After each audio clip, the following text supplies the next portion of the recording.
আজকের এই পরিবেশ যারা আমাদেরকে উপহার দিয়েছেন তাদের প্রতি কৃতজ্ঞতা জানাচ্ছি। যারা গত 1.5 দশক আমাদের দলের ভারপ্রাপ্ত চেয়ারম্যানের উপর আস্থা এবং বিশ্বাস রেখে রাজপথে আন্দোলনের মাধ্যমে নিজের জীবন বিসর্জন দিয়ে আজকের বাংলাদেশ প্রতিষ্ঠিত করেছেন, তাদের প্রতি আমরা শ্রদ্ধা জানাচ্ছি। মহান আল্লাহ যেন তাদেরকে জান্নাত নসিব করে। গত 1 বছর আগে বাংলাদেশের সর্বস্তরের মানুষ আন্দোলন করেছিল, আমাদের সন্তানরাও আন্দোলনে ছিল।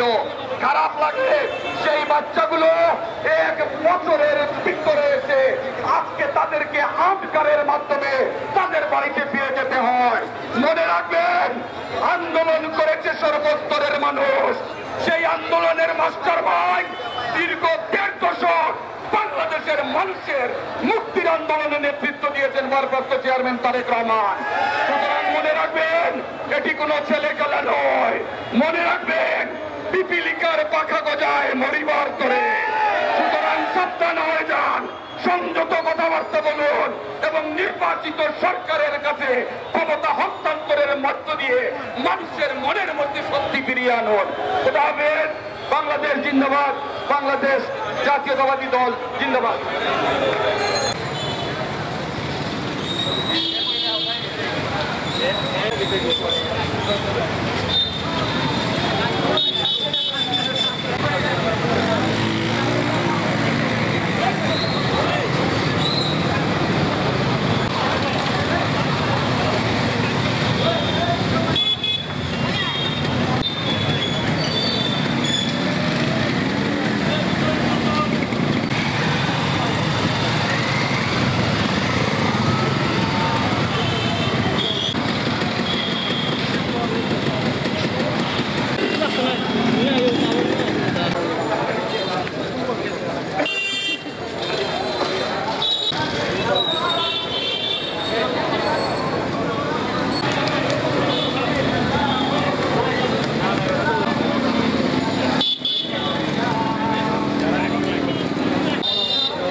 জুলাই এসেছিল শাহাদার ইমানি বলে, জুলাই এসেছিল বিজয়ের দোলন তলে, জুলাই এসেছিল মেঘখানায় ভর করে, জুলাই এসেছিল রক্ত কোমল সরোবরে, জুলাই এসেছিল কোটি জনতার অশ্রু জলে, জুলাই এসেছিল শহীদ জননীর শূন্য কোলে, জুলাই এসেছিল প্রতিবাদের বারুদে ঠাসা তুলি আর ক্যানভাসে, জুলাই এসেছিল অনির্দিষ্ট স্লোগানে মুখর গলি রাজপথ ক্যাম্পাসে, জুলাই এসেছিল নির্ঘুম রাত পর দিন, রাত সূর্যে চাঁদ একাকাশে, জুলাই এসেছিল